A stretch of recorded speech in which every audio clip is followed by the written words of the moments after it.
Arguments with rude people that refuse to listen to you are the worst. That's why today you'll learn how to confidently handle those arguments in 5 steps. First, you have to learn how to catch and reject labels you do not align with. If you don't listen carefully, you can get stuck defending positions you don't actually hold. The reason this happens is because of labels that people add to the conversation. Watch that here in this questions. I've highlighted the labels with text. You have a passion for snakes, SUVs, bikes, helicopters. You have a flair for entrepreneurship. Your passion is the construction business. And you're a Sadhguru. Can you spell out what is the core philosophy of your foundation, of your practices? Now watch how Sadhguru reframes that in a way that is favorable to his position. First of all, let me correct that. I have no passion for snakes or SUVs or helicopters. I'm just passionate about life and just about anything that I do.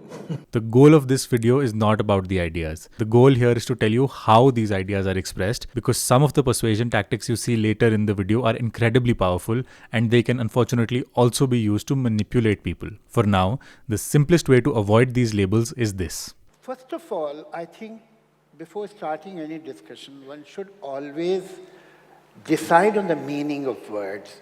Maybe you mean something by faith and I am understanding something else. That way, once you have mutually agreed on what you mean, the debate can actually turn into a discussion. Listen carefully to the terms of the debate and then point out your disagreements like this. One other question, which is about your central philosophy is to do with yoga and with breathing techniques. But there is also another… I would like to dissociate from that word philosophy. Okay. The ultra-rationalists, the communists, the Stalinist regimes… No, they are not rationalists, they are communists. They have faith. Many people think arguments and debates are about facts and logic. Unfortunately, the person who is the most certain and confident in what they're saying is likely to be more persuasive, especially when there's an audience. As an example of what speaking with certainty looks like, watch this. I'll answer. Yes, but let me… I will. No parivachans. I will. May I… A belief can be wrong. May I retain… A belief can be wrong, Sir, maybe based on wrong logic. The people wrong in the reason. audience, may I It can be retain… corrected. But Javed sir, faith just a cannot minute. be corrected because it is not based on any logic. May I retain the aesthetic… You saw that he completely steamrolled the moderator and started speaking directly to the audience. Eventually, the moderator had to give up and he made his point. I'm not saying this is a good thing, but I have to admit that this is persuasive in influencing an audience because it communicates conviction. In public settings, debates are generally not decided by who's right, but who's able to sway the audience more. That's why you see jokes and one-liners that generate reactions.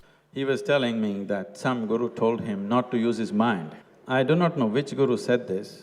One thing is clear, the advice has been taken seriously. Javed sir, I just want to probe this a little more. I'm in no hurry.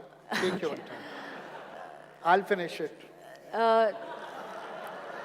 By the way, this is why sitcoms used to have laugh tracks, because they tell the audience at home how to feel. If you want to learn how to implement all the habits in this video, click the link in the description to join my private newsletter where I help you with the implementation. These tactics can be hard to apply, but one thing you can definitely apply is to not debate every position. But Ramanujan actually believed that the goddess was giving him that intuition. How do you reconcile that? Would you say that he was somebody… I mean, after all, he was a human being, so what? He couldn't be right all the time.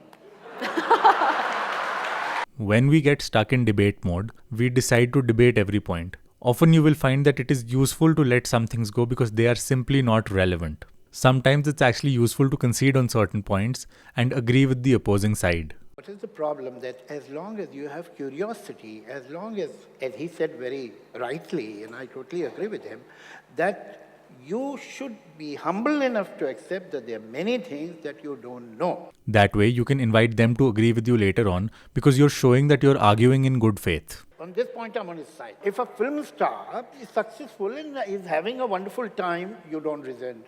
If a rock star is having a wonderful time and is doing good in his vocation, in his profession, you don't resent. If a guru is doing good in his profession and is having a good time, why should you resent? You should not.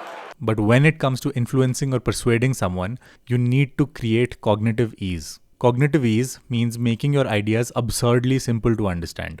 Because world-class persuaders understand that people may agree or disagree with you, but they must never misunderstand you. One way to do that is to reason by analogy. The benefit of using analogies is that they can make a difficult concept easy to understand. These five senses are not reliable. If I touch this table, my hand will tell me it's cool. If I lower my body temperature and touch it, my hand will tell me it's warm. So it doesn't say anything about that. It only tells me the information that is necessary for my survival. But there is one sneaky thing about analogies, and that is when you accept an analogy, you accept the terms said by the speaker and accept his frame. Now, when you say that whatever a mind is accumulated, my body is accumulated, that is not me. It is like saying that as long as you can peel the onion, you are not finding the onion. These skins are the onion. This accumulation is me. You basically cannot argue against the skins of the onion. And notice how you cannot argue against the no man's land analogy here. Like between countries, there are no man's land. Between India and Pakistan, between India and China, there is no man's land. Same way, between your subconscious and between your conscious mind, there is a no man's land. But one of the most powerful ways to move people is othering. Othering is a tool where you frame the other people or another group as an enemy. Doing that engages and motivates action in a group that you are looking to target. Whatever he's saying, he's using his brain. He doesn't want you to use your brain. From where this thought has come. To be clear, there is nothing wrong with the tactic itself. It can be useful in inspiring actions against genuine problems. But the problem arises when people weaponize this. Politicians do this before elections. They will frame a group to blame all your problems on, and you will notice that that group will never be a part of the active voting population. They do this because this tactic creates fear. Fear creates anger, and anger creates action. Applying everything in this video will become easier for you when you notice your emotional reactions. Most conversations turn into arguments because we are triggered, and we cannot notice that we've gotten triggered. The way out of that situation is to learn to listen and observe your emotional reactions. If you'd like to learn how to do that, watch this video.